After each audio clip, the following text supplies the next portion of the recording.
Last week, I introduced you guys to the new home of Boost & Friends, which is this 40 by 50 metal building right behind me. And in that video, we talked a lot about why this was sort of needed. Now, needed is a pretty strong word. I don't think anybody actually needs this, but I wanted it.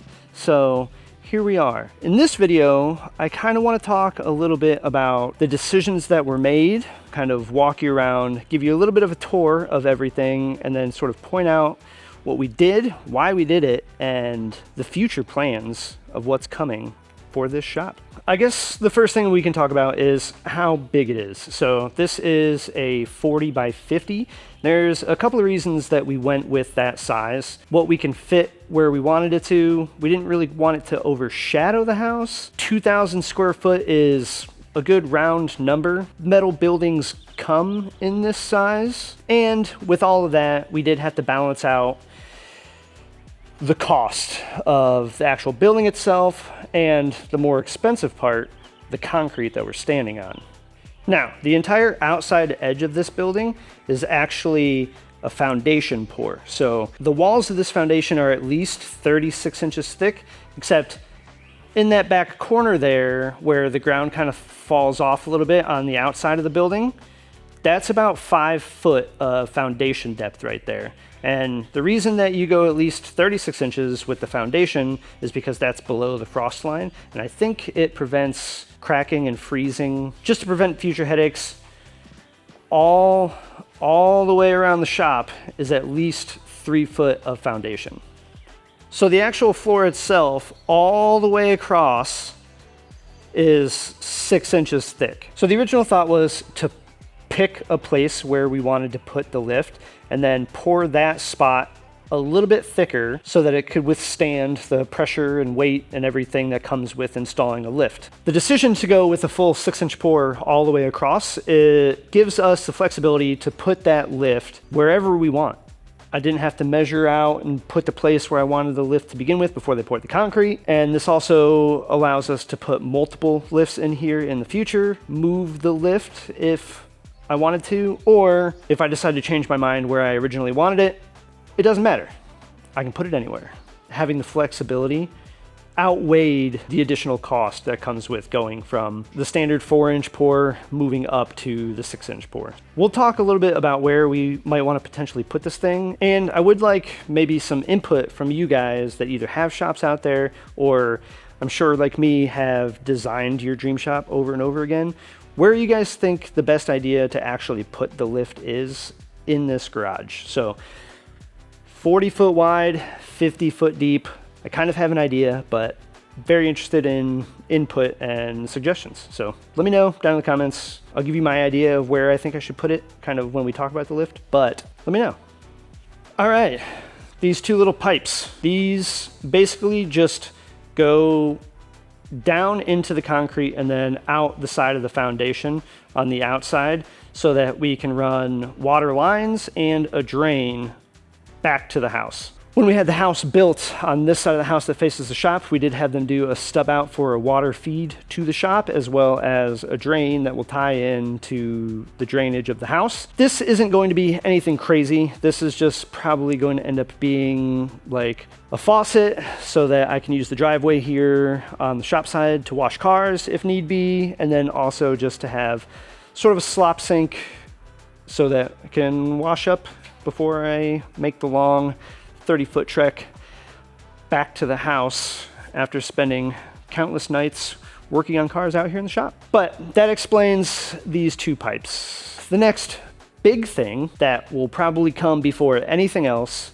is going to be electrical. So another thing we thought about when we had the house, since we had the house built at the same time as we had the garage built, we have a 200 amp connection point on the inside of the house so that we can run to a 200 amp panel somewhere in the shop. Somewhere in this region here, we'll have an electrical panel.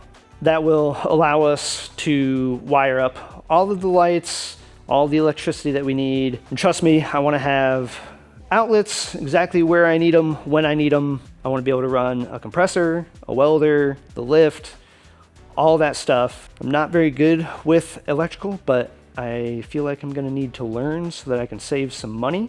So if you guys out there also have any suggestions there, let me know, because I'm gonna need lights in here sooner than later. It's the middle of summer right now, so it stays light out till 9 o'clock here, but soon enough, it's gonna be getting dark at 5, and if I wanna continue projects working on the shop past that time, definitely gonna need lights. Right now, doors open, windows all throughout the shop, letting plenty of light in. We got 9 windows total in here, so plenty of natural light that can come into the shop. That was a big point when we were planning it. Originally, we were going to have 3 windows on each side, but as you can see across the back wall here, there's only 2 because we couldn't put one in the center because of the beam that's right there. So instead, which I think turned out pretty good, we ended up putting one in between the 2 doors up front. So even with the doors closed, we'll have light coming in from every side of the shop. As far as lighting goes, I think I'm going to go with UFO style high bay lighting. So across here and across here, I think I'm gonna do 5 along each side of 250 watt LED high bay lighting. Realistically, that should be plenty of light. I thought of maybe doing 3 rows of 5, but I think at 250 watt high bay lights, that might be overkill. Again, very open to input. This is my first time ever doing this. I had Amazon LED lights in my last garage, but I want to do something a little bit better here considering this is such a large space. I know the lights specifically designed for high bay are going to be the best option, but basically I want to be able to film in here and work in here without any light interruptions or dark spots or shadows. So as much light coverage as I can get in here and as bright as I can get it in here, the better. Now, as far as layout goes, I have the Evo and the Focus parked here. This right now is just kind of all of the stuff that was scattered between the old garage and like my attic, which is a lot of factory parts, some wheels and tires over there, and then just boxes and boxes of stock parts. Got the stock auto transmission from the Supra, the stock exhaust from the Giulia, the stock exhaust from the Supra. Got the welder, yet to use that, but excited whenever I do get to use it for the first time, which might just be coming up with some of the plans that I have for the Supra. So stick around for that. We got an Evo trunk with a wing because the Evo now has a wingless trunk on it. And then I have an extra Evo wing. And then this is an SVT Focus head that has a ton of damage to it from the first time I blew up the Focus. And then that is an extra 2-liter Z-Tech block for the Focus. We have a baby central pneumatic compressor that I think we'll need to upgrade for this shop. There's that extra Evo carbon fiber. That carbon fiber is actually really clean, but it doesn't have any end plates on it. And then a bunch of stock Supra parts. Just a giant pile of stuff that needs to be organized. But back to this. The Evo and the Focus are kind of parked right here right now, and I think this whole side of the garage may be sort of used for like some parking and some like, I think maybe in this back corner I'm gonna do like a pallet rack just to sort of like store some of this stuff so that we can get some of it off the ground, but also stack it up. So maybe like a 60-inch pallet rack kind of back there in the corner, and then be able to pull cars in this door here and just kind of like angle park, maybe like 4 or 5 cars right here, so that this whole side of the shop here can be used for kind of like making sure that I have place to put all of the cars, whether that's these 3 cars here, future project cars, wink wink, or whatever it may be. And then I think across the back here will be like a work type area. So that'll be sort of where the toolboxes go, and having a workbench if we end up with some tire machines, you know, sort of maybe in this back corner here, or in front of the pallet racking that I was just talking about. would probably be a nice area for it, but this whole sort of back part of the shop right here, I think I'm going to use as like workspace. So tools, workbenches, everything that I would need to work on, anything that's not physically attached to the cars. And then let's talk about the elephant in the room. This is where I don't exactly know where to put it. I have an idea, but I'm not 100% convinced. So this is a company called Halo Lifts. And I've actually had this lift since Black Friday of last year. I bought it on a Black Friday sale, and they just held on to it until I was ready, had the shop done, called them up, said, hey, this is my order number. Can you guys go ahead and ship that out? Nice and easy, good people to work with. I haven't used the rack yet, but so far the quality seems good. I worked in a shop for a very long time. I'm very used to two-post lifts, so this will be a very nice addition to the shop because working on cars on the ground is annoying. So I think most people will agree that a lift when you work on cars is pretty life-changing. So very excited to get this put in. This is a 10,000 pound rated standard two-post lift. We got the motor, all the hydraulic stuff and the arms sitting back here, along with all of the hardware that we'll need when we go to mount this thing to the concrete. Like I said, wherever we want. So let's talk about that for a second. My initial idea, I think, let's get you set up here.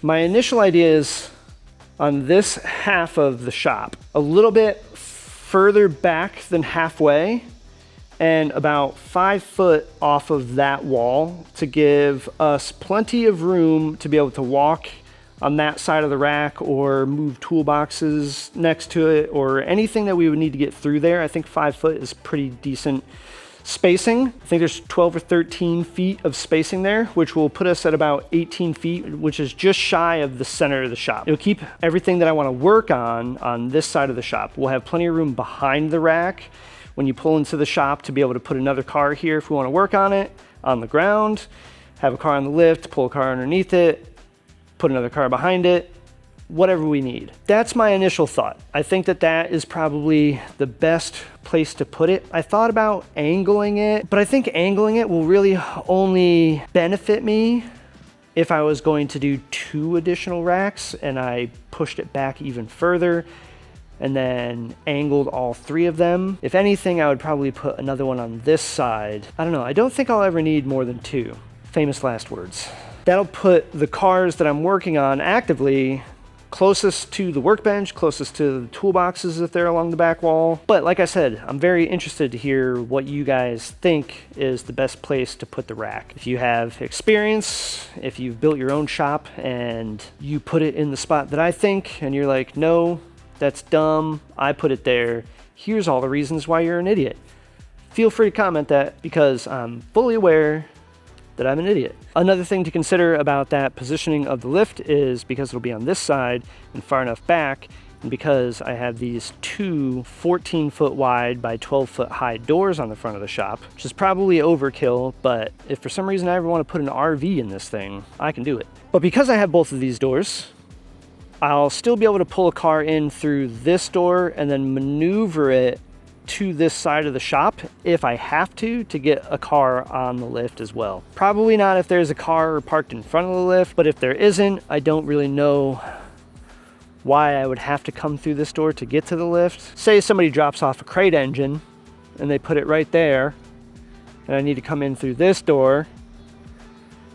The scenarios, they're endless. But let me know what you guys think. If I left something out that you're interested in, let me know. I can talk about it in upcoming videos. If you have any additional ideas or any inputs that you're like, hey, you're missing this one blaringly obvious thing, let me know. This is it. This is my shop. I'm so insanely excited to see how this thing ends up. I think that it's going to be an evolving project over time, that not everything is going to get done to it right away that I want to do to it. But just like when I start car projects, it's just a big old long list of dreams that I want to have done to this shop. If you guys are interested in that and want to follow along on top of the car builds, I'd appreciate you guys subscribing, liking the video, doing all those things that help me grow as a channel because I'm having a good time. And I want to continue doing this. Share, like, subscribe, and stay tuned. We'll see you in the next one.